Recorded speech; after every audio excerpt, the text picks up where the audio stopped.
guys know what time it is. Yeah, we're bringing out the broom, baby. Blue Jays win 5-4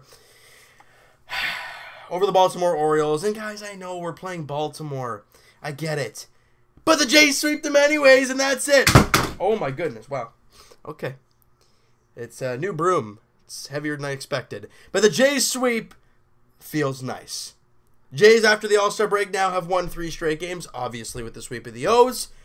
And today, they had to come back in this one. Let's break this baby down. First off, Jay Happ on the mound today versus Andrew Kashner. That was the pitching matchup to start. Really no offense going for either team until the 4th inning, where Yervis Solarte cranks a double the opposite way to left field. I think Peterson was the left fielder, and he tries to lay out to make the play. That is a really tough play.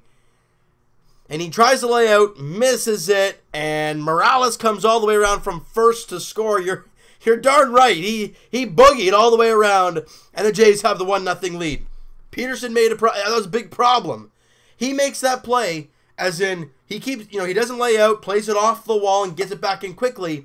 Morales probably stays at third, but instead he misses the ball. Then the relay toss missed the relay guy. It was terrible. It was a whole abysmal play by the Orioles, and that allows Morales to come in to score and give the Jays the 1-0 lead.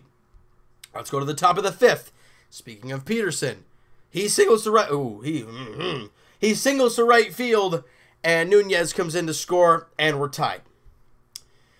And then in the 6th inning, an inning later, Jonathan Scope on a 3-1 pitch just cranks a ball deep to left field, and his 12th home run of the year, and they have the 2-1 lead. That was against Joe Biagini. I think it was, he gave up the home run. And then we go to the top of the 8th inning, and John Axford comes out, gives up a couple hits, walks a batter. Yeah, he gets a couple strikeouts, but he also gives up 2 runs. Only 1 was earned, obviously on the error by Gurriel Jr. Was it Mancini? No, Mark Trumbo came in to score on that play. So that made it a 4-1 lead for the Baltimore Orioles, and this is in the 8th inning. Jays fans, it was 2-1 before the inning, and we're like, okay, that's serviceable. Now it's 4-1. Might be tricky. I'm not too sure how this is going to happen for the Jays. Bottom of the 8th inning, they bring out Brad Brock, expecting, as we expect, to see Zach Britton out there in the 9th. That's what you expect, and those 2 pitchers are very good. This might be tough for the Jays. Well, Granderson gets on base. He does a great job getting on there in the bottom of the 8th inning. Gurriel singles to right field to lead off the inning. We'll get to him in a bit, but he is red hot. Coming off the DL, obviously, today. Doesn't miss a beat. And Granderson got into a fielder's choice. So Gurriel is out, but Granderson beats the play at first base. And that turns out to be a very big factor in the next at-bat. Who is that? Randall Grichuk. And he gets a 1-1 pitch from Brad Brock and belts it deep and off the facing of the 3rd deck. An estimated 416 feet for Randall Grichuk, and the Jays have cut the lead to 4-3. Okay. All right. I'm happy with what we've seen, but we're still down by 1. Don't worry, the Jays aren't done just yet. Justin Smoak, obviously they're gonna play him in the gigantic shift on the right side. What does he do? Barely gets a piece of the pitch from Brad Brock and dribbles it up the 3rd baseline, and it bounces over top of the base. It's a fair ball. No one's there to make the play, obviously. They're in the crazy shift. And Smokey's on first base. You see him get on first, and he starts laughing. I would too. No one expects that from Justin Smoak, but there you go. Guy on base now. And then Devin Travis comes in to pinch run for Justin Smoak. You got to get some speed on the bases to tie the game, maybe. People are like, well, Travis isn't that fast. Well, he's faster than Smoak. Then Morales grounds out to the first baseman, Trey Mancini. Travis moves at the 2nd on the play. Then they bring in Scott, and I'm not sure why. But they bring him in to face Solarte. And right out of the gate, he falls behind Solarte. You don't want to do that because he takes a 3-1 pitch. I think it was a fastball up and hits it high, and it carries and carries and carries, and it goes into the Blue Jays bullpen. The Jays have the lead. Oh, 5-4. My goodness. A 4-run 8th inning for the Jays, and they got the lead. 5-4. Now it's a save opportunity. Okay, well, let's run through some scenarios here. Sang-Wan-Oh pitched the last game. He threw 1 inning, and the previous day he pitched, but he only faced 1 batter. So I'd say he's able to go. Ryan Tepera, same exact thing. They're just coming out of the All-Star break. There's no reason to say they're tired or anything. And after this next series against the Twins, they have an off day. So I don't think that means anything. So who are they going to throw out there? Tyler Clippard again? Really? But we saw something different today. Tyler Clippard threw a clean inning, no hits, no walks, and struck out a guy. That's what happens when you throw strikes and don't walk anybody. It's a recipe for a victory.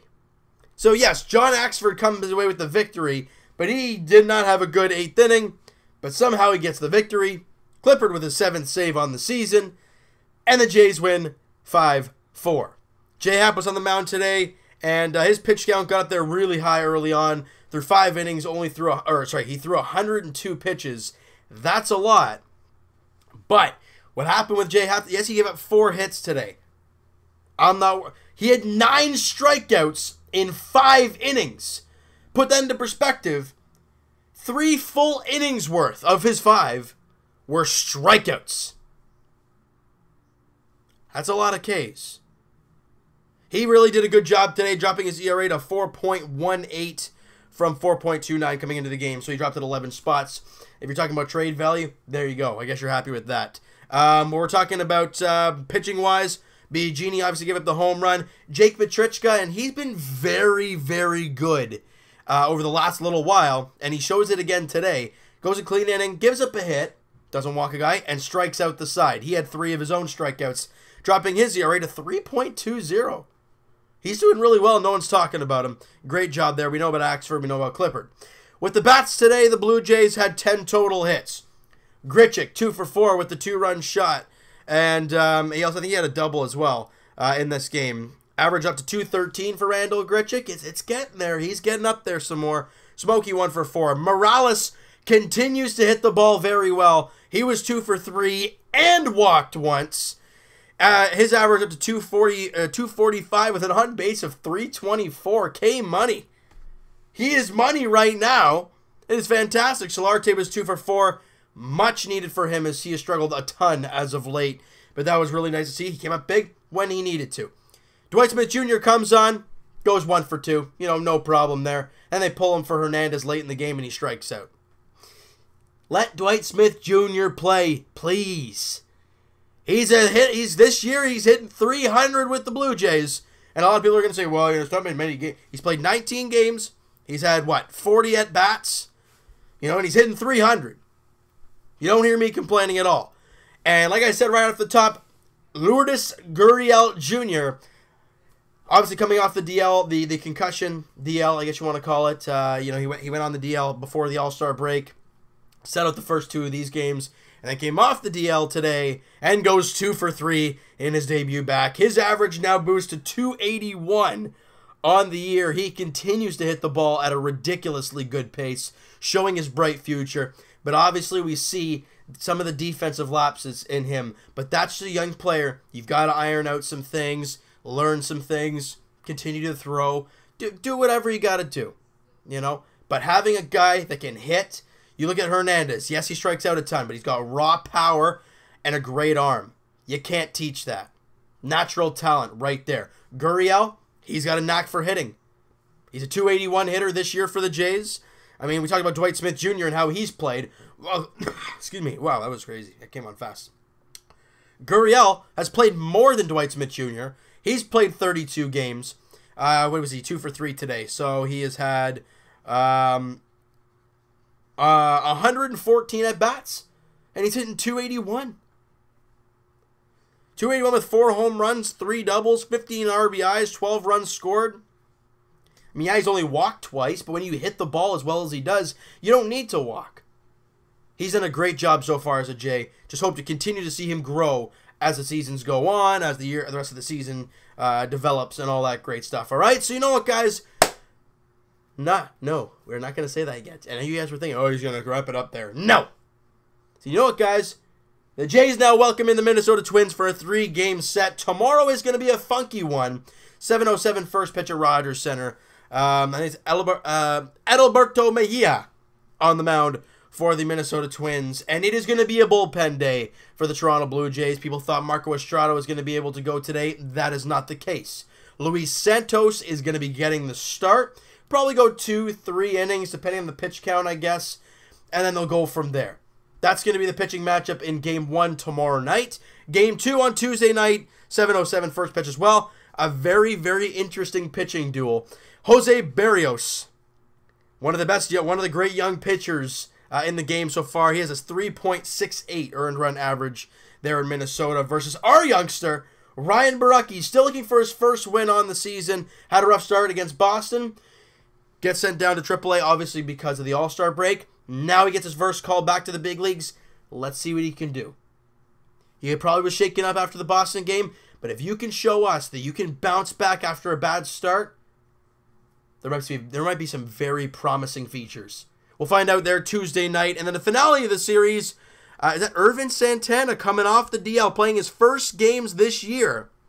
It looks like the 35-year-old in the finale on Wednesday afternoon, 4:07 first pitch. And Sam Gaviglio on the mound for the Jays, 2-3 with a 4.59 earned run average. And after that, the Jays have the day off, like I said earlier in the video. All right, so you know what, guys? That is going to do it for this one. If you guys enjoyed this video and you guys enjoyed this game and the series, because it's always fun sweeping a team, whether it's Baltimore, I don't care. You swept the Baltimore Orioles. I don't care. I love it. All right, so hit that like button if you guys enjoyed this one. Hit the subscribe button if you guys have not already. Comment down below what you guys think of this game. What have you thought of J Happ? What are your early thoughts on Gurriel Jr., Dwight Smith Jr., all our youngsters, if you want to say, that are on the big league team right now? What are your feelings towards them? I want to hear what you guys have to say about all that stuff. And the defense was on par today. Russell Martin made a great play. Granderson made a great play. Defense wins you games. You saw it there today, all right? So we'll talk to you guys Thursday podcast edition. Link is in the description for the podcast channel and for the podcast itself on iTunes, guys. Go check that out down below. Twitter is down there as well. Follow up, send me a DM, do all that great stuff. And I will talk to you guys tomorrow night as the Blue Jays look to win their 4th straight and start off this next series against the Minnesota Twins off on the right note. Adalberto Mejia versus Luis Santos and the bullpen. 7:07 first pitch at Rogers Center. We'll talk to you guys then.